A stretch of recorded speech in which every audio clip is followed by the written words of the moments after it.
Compare na natin tong dalawa, simulan natin sa mga frame nila. Kay Sunfeed Mars, yung frame nito is alloy 6061 to, medium size frame, size 48. Mapayat lang yung kanyang down tube dito, parang safeguard na paubos na. Yung cabling nito dumaan sa ilalim, yung FD, RD. And sa top tube na ito yung kanyang rim brake o yung brake caliper sa likod. Dito naman kay Java Silhouette yung frame nito is alloy din to, 6061 aero frame. Yung down tube nito medyo mataba ng konti doon kay Sunfeed Mars. Ito yung parang safeguard na bagong bili. Doon yung paubos na.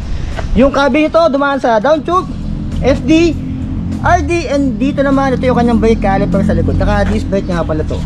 Yung FD naman ito, ang ginamit is a decaf. Ayan, naka-decaf to.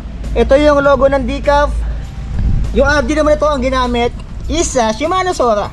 Dito naman, yung FD ni Sunfeed Mars V2 is Shimano Sora.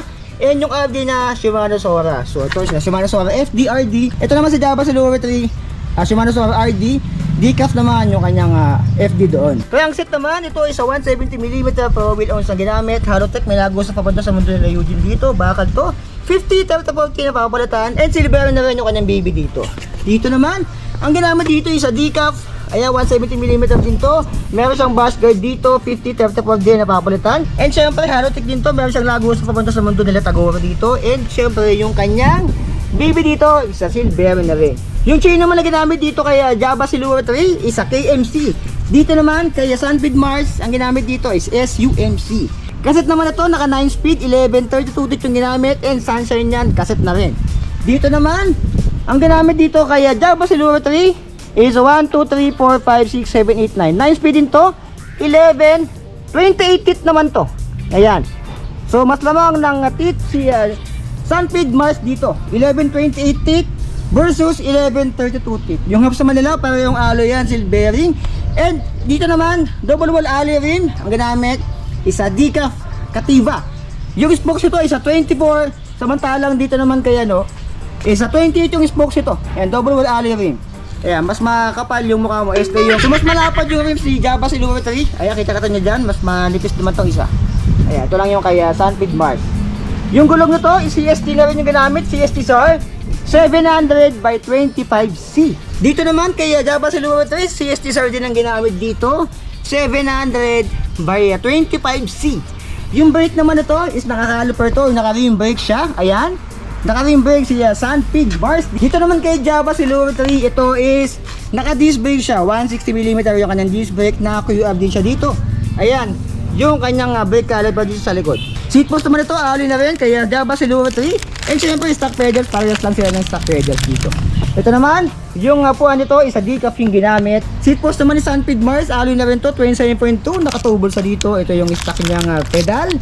And yung ginamit naman sa kanya na saddle is a Zeus.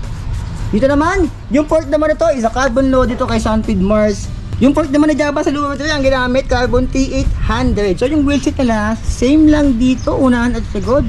Ang lamang lang nito is mas malapad yung kanyang rims dito and 24 yung kanyang spokes dito. Ito is 28. Dito, decaf yung ginamit, medyo mahaba to, nasa 100mm to.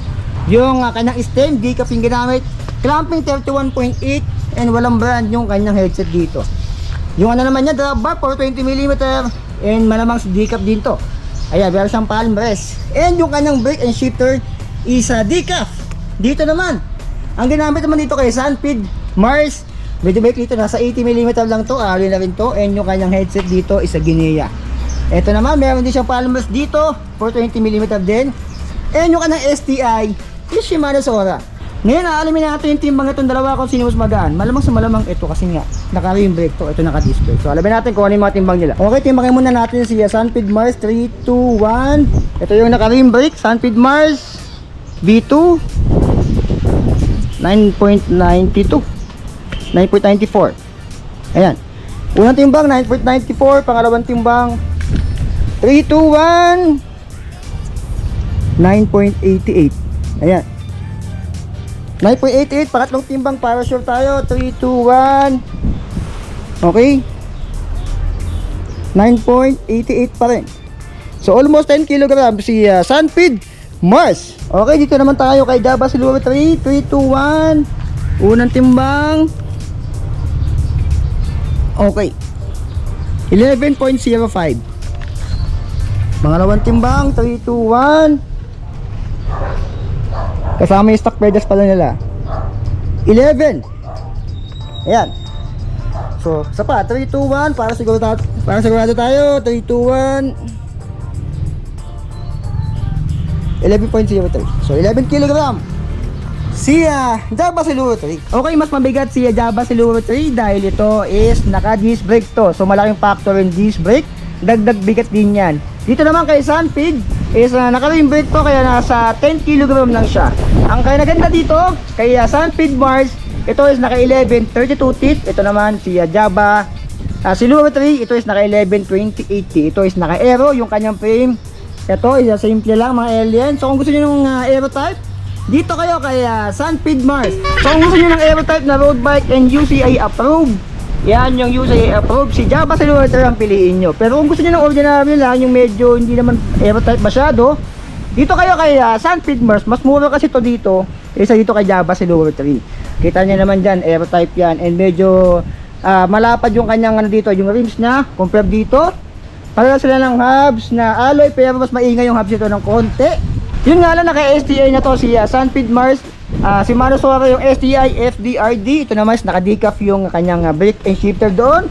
Decaf din to kanyang FD and Sora yung kanyang RD. Pero para silang 50-34 and Halotech dito sa kanilang mga crankset. So magkano nga ba ang presyo nitong dalawa na to? Si Sunfeed Mars dito kay Budget Bus Cavite, ang presyo niya 25,500. Si Sunfeed Mars V2 naka-Sora. Dito naman kay Java Siluro 3, ang presyo nito is 28,300 pesos. So mas lamang to ng 3,200 kay Sunfeed Mars. So kung kayo pipiliin, sino pipiliin sa dalawa? So para sa akin siguro, mas gusto ko si Sunfeed Mars. Una-una mas mura syempre, naka 11 32 teeth. Ito kasi si Java Siluro 3, doon naka-disc brake siya, naka 11 20 80 lang siya. Kung naghahanap kayo ng mga road bike na pangkarera, ito Java Siluro 3 ang piliin nyo. Pero kung hindi naman, dito lang kayo kay Sunfeed Mars, mas mura ng 3,000 to. Personally, mas gusto ko yung 1132 teeth kaysa sa 112080. So galing tayong 112080. Mas okay sa ahonan to. Although dito, nasa tao na rin naman yan, nasa pumapadyak sa pag-ahon. Pero mas pipiliin ko pa rin talaga dito si Sunfeed Mars. Mas magaan kasi siya ng konti, ng 1 kilogram dito kay Java Siluro 3. So okay na to. So kung kayo pa pipiliin, sino pipiliin nyo? Si Sunfeed Mars na 25,500 o si Java Siluro 3 na nasa 28,300 pesos. So comment down below.